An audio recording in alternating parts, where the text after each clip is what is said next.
The distress signal was so faint that the computer almost missed it. It came through as a whisper among the static, repeating every 12 minutes for the past 300 years. Captain Lily Harrison stared at the control panel of the Pathfinder. She brushed her short brown hair from her eyes and leaned forward. "Play it again," she said.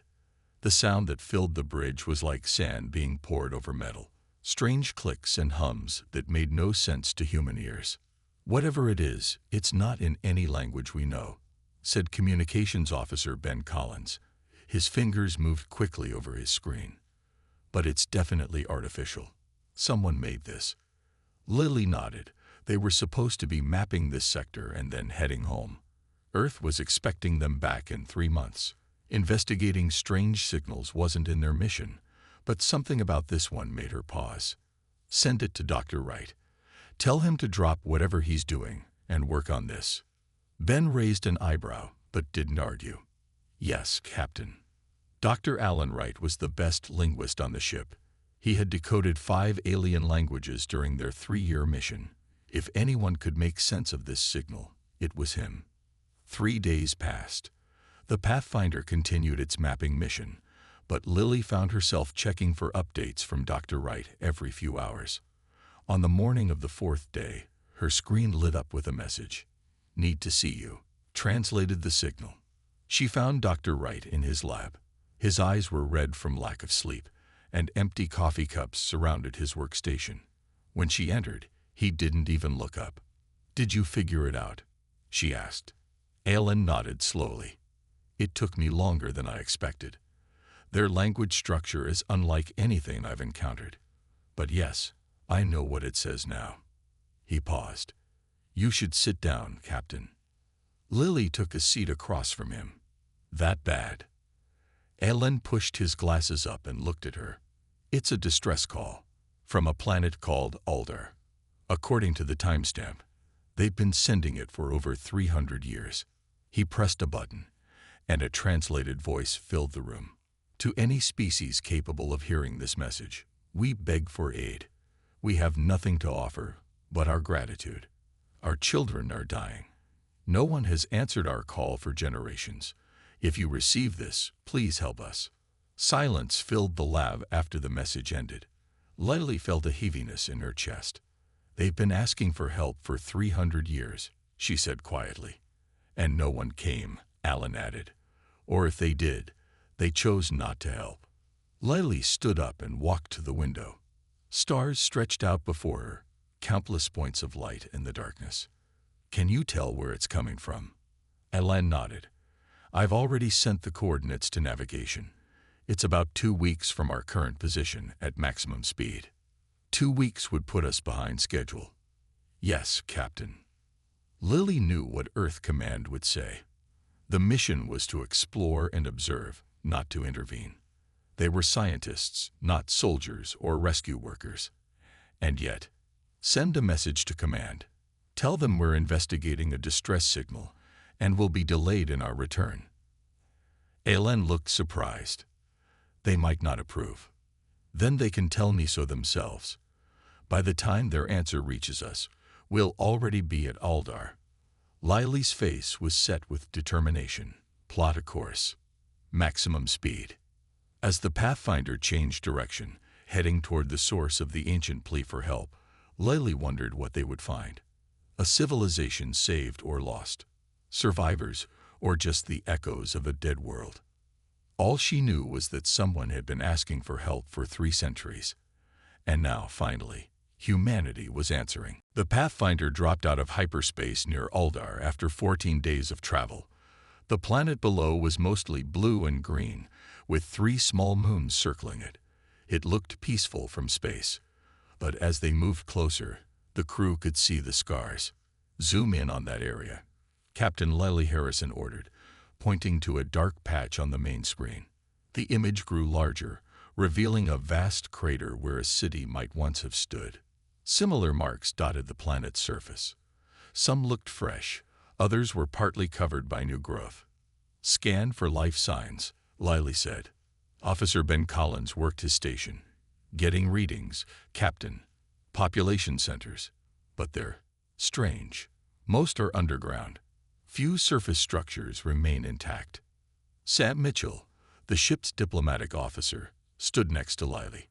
He was a tall man with kind eyes that now showed concern. "They're hiding," he said quietly. "From what?" Lily wondered. As if answering her question, the ship's alarm blared. "Captain, we have incoming," shouted the tactical officer. 3 vessels approaching from behind the largest moon. "Battle stations," Lily ordered calmly. "Shields up, but weapons on standby only. We're not here to fight." The alien ships were dark gray with sharp angles, like predatory birds. They surrounded the Pathfinder, weapons clearly aimed and ready. A message came through, harsh and demanding. "Identify yourselves or be destroyed." "This is Captain Lily Harrison of the Earth exploration vessel Pathfinder. We come in peace. We picked up a distress signal from this planet." There was a long pause before a different voice responded, softer and filled with disbelief. You came because of our call?" "Yes," Lily answered simply. Another pause, longer this time. "Then, please follow our escort to the surface. We will meet you there." The 3 ships led the Pathfinder's landing shuttle down to the planet. They touched down in a clearing surrounded by tall trees. When the shuttle doors opened, Lily saw people waiting at the edge of the forest. The Aldarians were slender beings with pale blue skin and large eyes. They wore simple clothing in earth tones.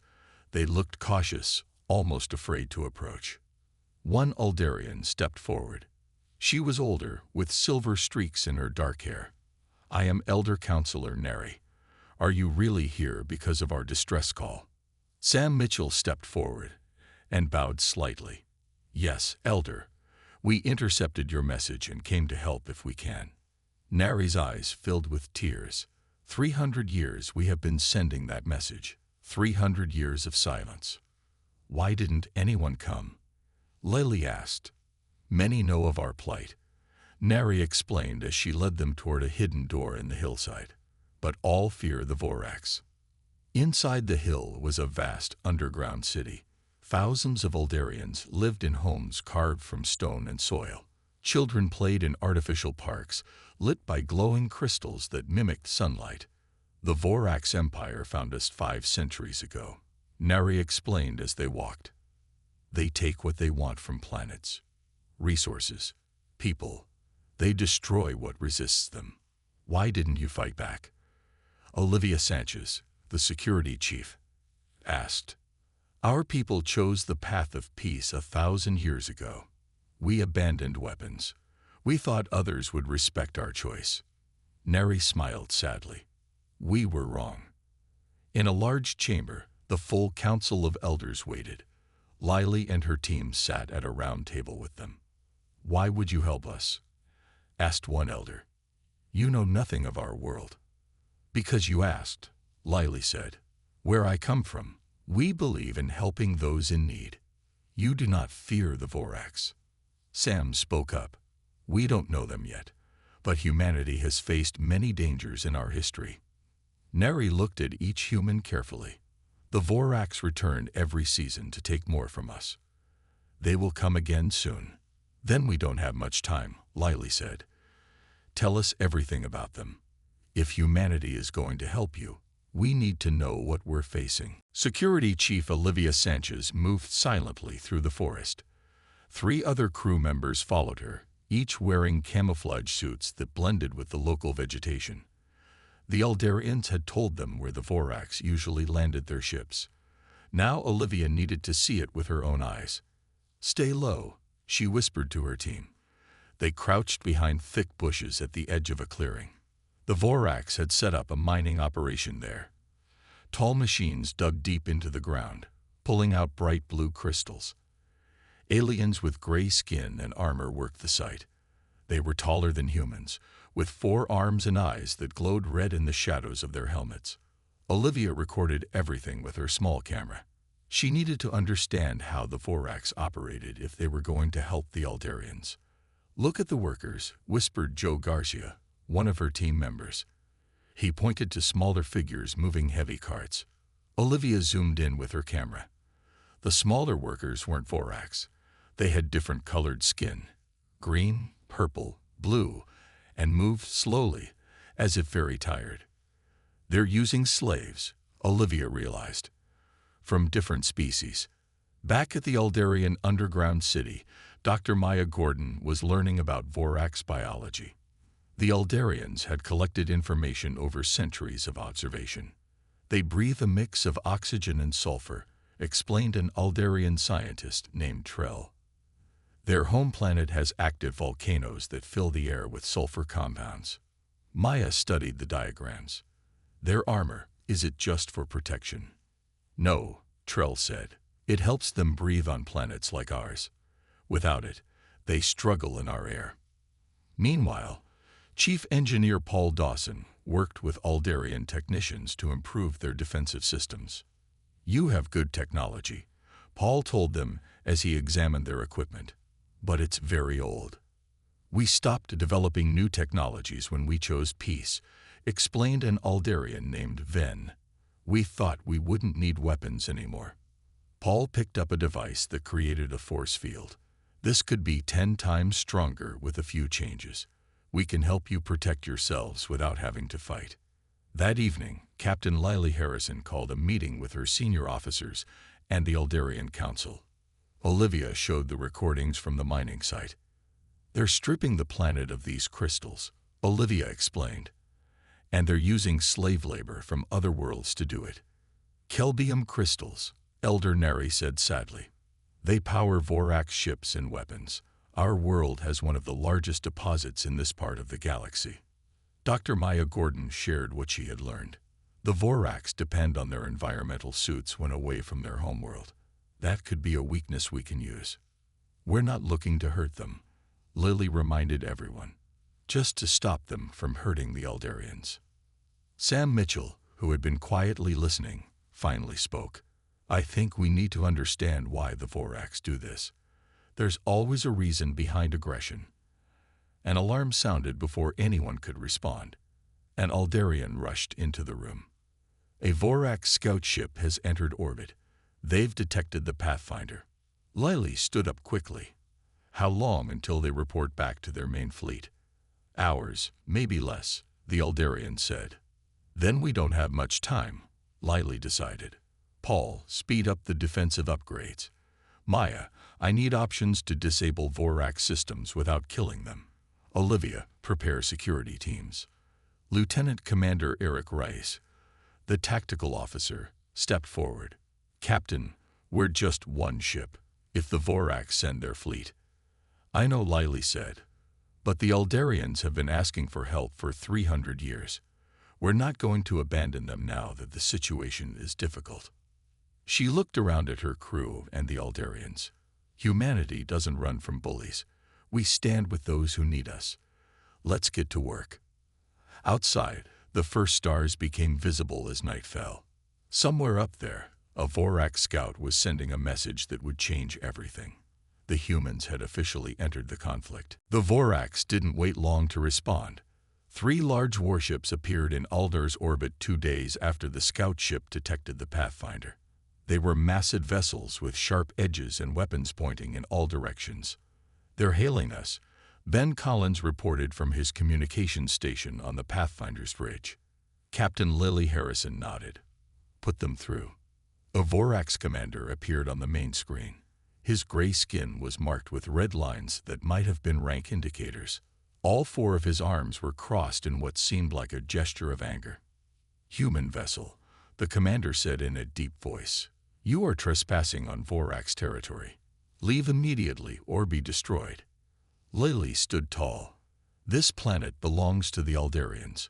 We're here at their invitation. The Vorax made a harsh sound that might have been laughter. The Aldarians are our resource providers. They have no rights to invite anyone. Every species has rights, Lily said firmly. The Aldarians have asked for help. Humanity has answered. Then humanity will learn what happens to those who interfere with the Vorax Empire. The screen went dark. They're charging weapons, Lieutenant Commander Eric Rice reported. All 3 ships. Battle stations, Lily ordered calmly. Evasive pattern delta. Remember, our goal isn't to destroy them, just to show them we're not easy targets. The Pathfinder was smaller than the Vorax ships, but it was faster and more agile. As the alien vessels fired their first shots, the Earth ship spun and dived, avoiding the worst of the attack. "Return fire," Lily commanded. "Target their weapons systems only." The Pathfinder's lasers struck the lead Vorax ship with surprising accuracy. The alien vessel shuddered as one of its main guns went dark.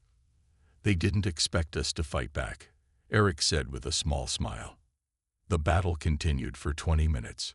The Pathfinder darted between the larger ships, striking quickly and then moving away.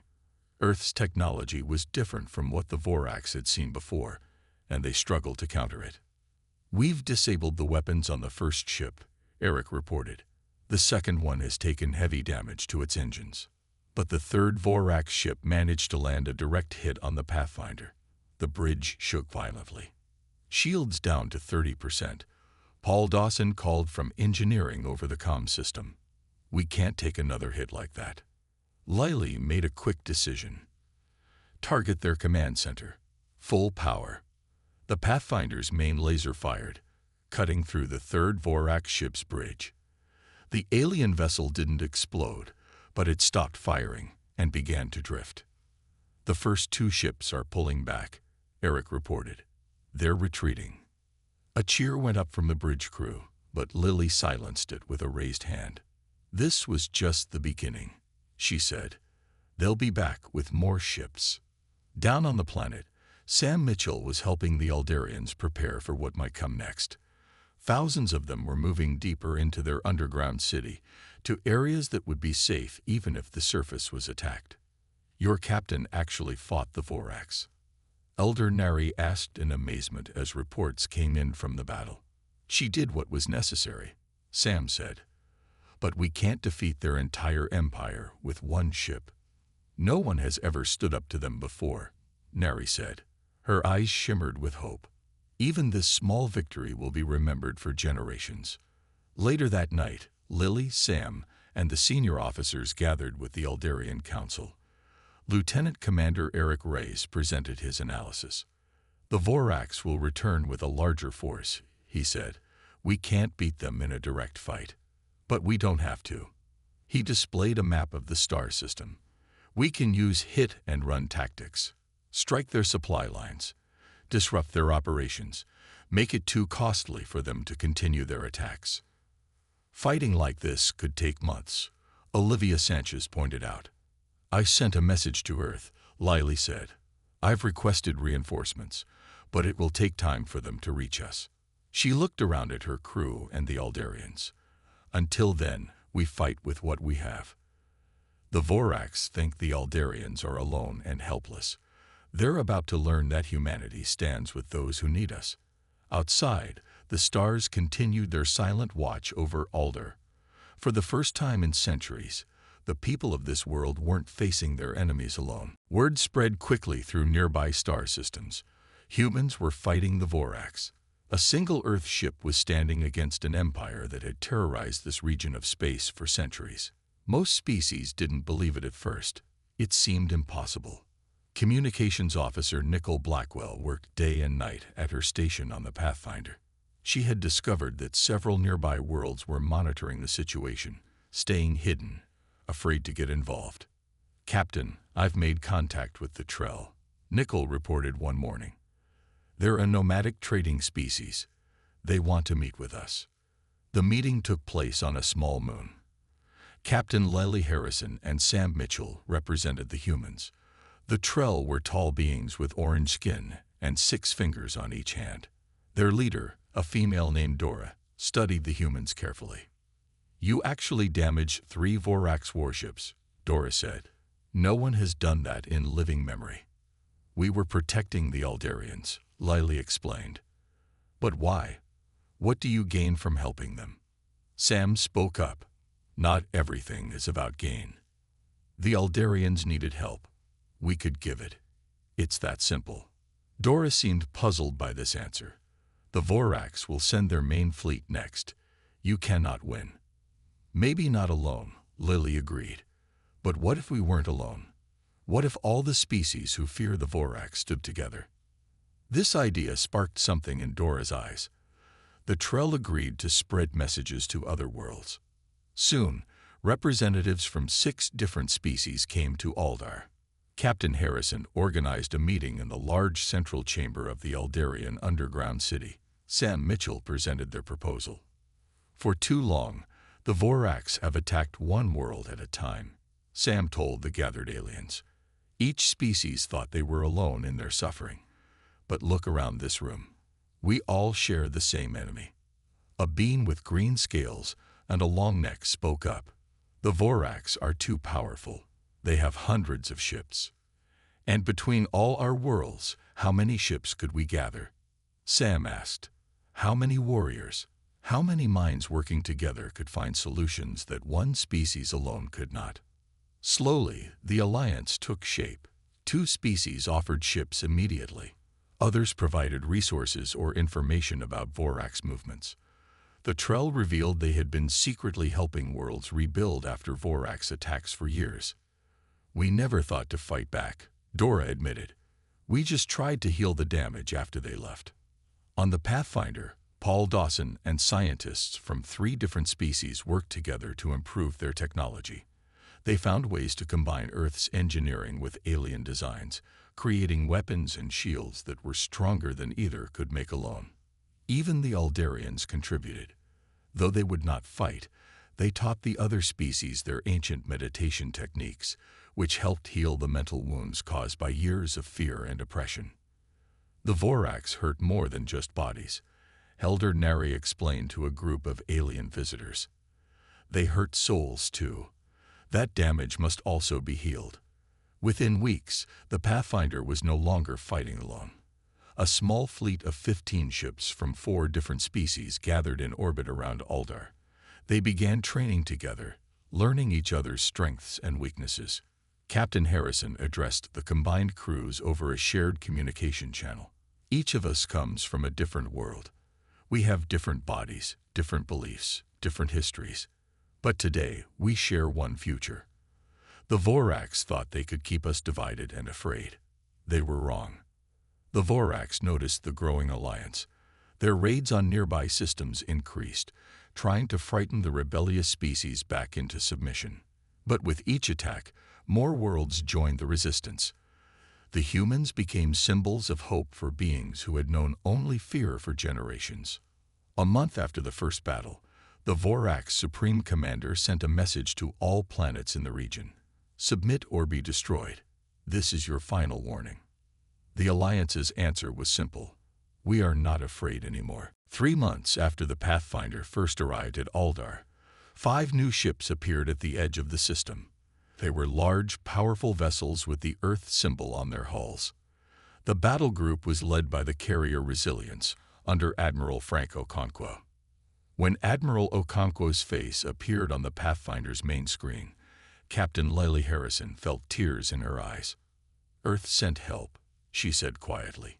The Admiral nodded. Your message reached us, Captain. Earth Command was impressed by what you've accomplished here. We couldn't let you stand alone. With the arrival of Earth's battle group, the Alliance gained not just firepower but experience. Humans had faced their own difficult path to peace. They had learned hard lessons about war and unity. Admiral Okonkwo met with the leaders of all allied species. He was a tall man with dark skin and a calm voice that inspired trust. We won't defeat the Vorax by trying to match their main fleet in direct battle, he explained. We need to be smarter. Lieutenant Commander Eric Rice presented their new strategy. The Vorax Empire depends on constant supply of resources. They take what they need from conquered worlds and move it back to their core systems. If we cut their supply lines, their empire begins to starve. The combined fleet divided into smaller groups. They began striking Vorax supply ships and mining operations throughout the region. Each raid was quick and carefully planned. Hit the target, then disappear before the Vorax could respond with their larger ships. Chief Engineer Paul Dawson worked with scientists from 4 different species to develop new technology.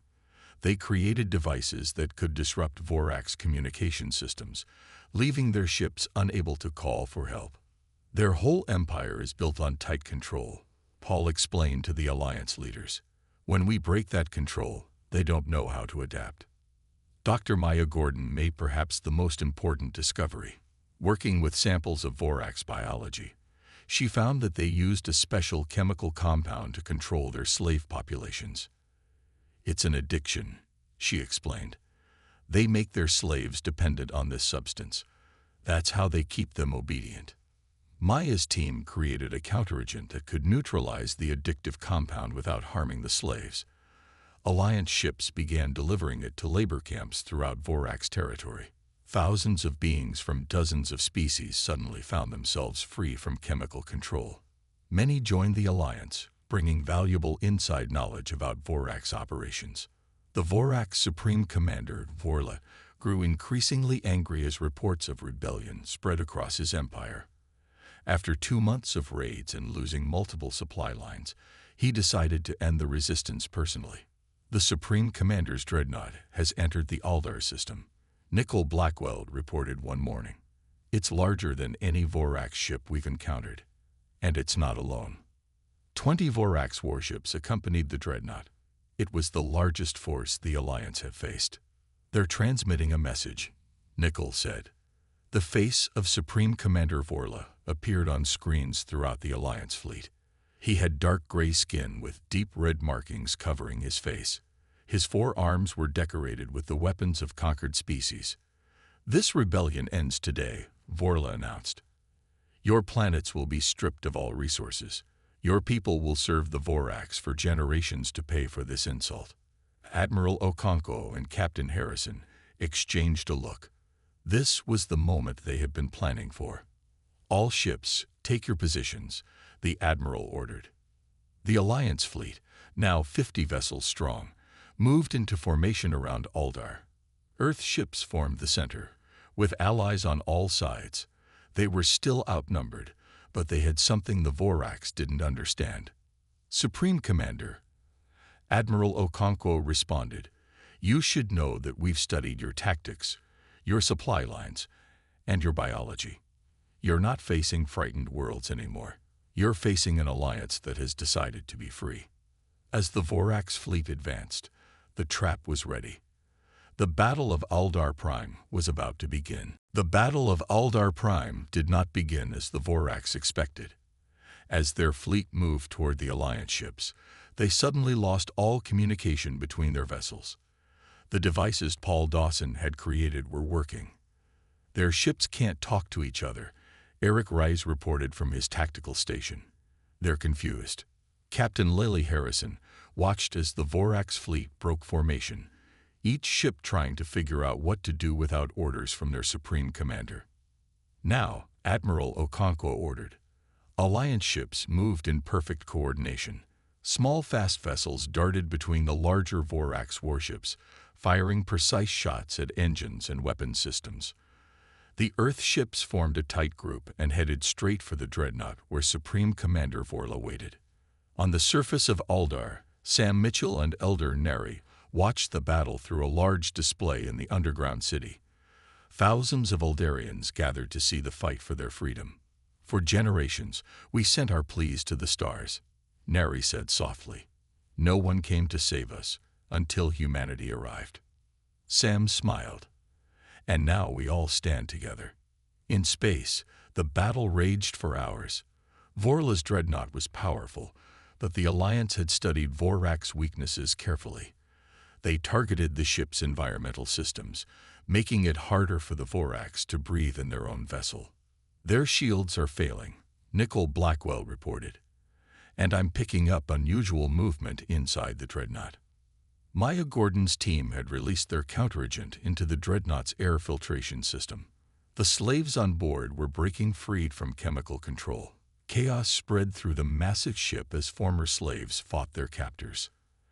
Admiral Okonkwo saw their chance. All ships target the dreadnought's engines. Disable only, do not destroy. The combined firepower of Earth's battle group struck the dreadnought's main engines. The massive ship drifted to a stop in space. "We're being hailed," Nickel said. "It's not Vorla. It's one of the freed slaves." A being with blue skin appeared on screen. "This is Larn of the Nevari. We have taken control of the bridge. Supreme Commander Vorla is our prisoner." Cheers erupted throughout the Alliance fleet. Without their Supreme Commander, the remaining Vorax ships retreated in disarray. In the days that followed, news of the victory spread across the region. More worlds joined the Alliance. Freed slaves returned to homes they had not seen in years. The Vorax Empire began to crumble from within as rebellion spread through their territory. On Aldar, people emerged from their underground cities for the first time in generations. They stood in the sunlight without fear, looking up at stars that no longer threatened them. Captain Harrison and her crew watched as the Aldarians planted new gardens in soil that had known only mining and destruction for centuries. Dr. Jason Lee, the ship's biologist, helped them restore plants that had nearly vanished from their world. "What happens now?" Sam Mitchell asked as he stood with Lily and Admiral Okonkwo, watching the Aldarians work. "Peace doesn't just happen," the Admiral said. "It takes work. Structure. Rules that everyone agrees to follow." Representatives from all allied worlds gathered on Aldar to form the Interstellar Cooperative. Each species had an equal voice, even those who had not fought in the battle. The Aldarians, with their long history of peaceful philosophy, became leaders in creating laws that would protect all worlds. 3 months after the battle, Captain Harrison stood with Elder Nari on a hill overlooking the first new Aldarian city being built on the surface. Ships from 20 different species moved in orbit above them, working together to create defensive systems that would protect this region of space. "When we sent our first message, 300 years ago, we had almost lost hope," Nari said. "Now look at what we've built together." Lily smiled as she watched children from 5 different species playing in a new park below. "This is just the beginning," she said.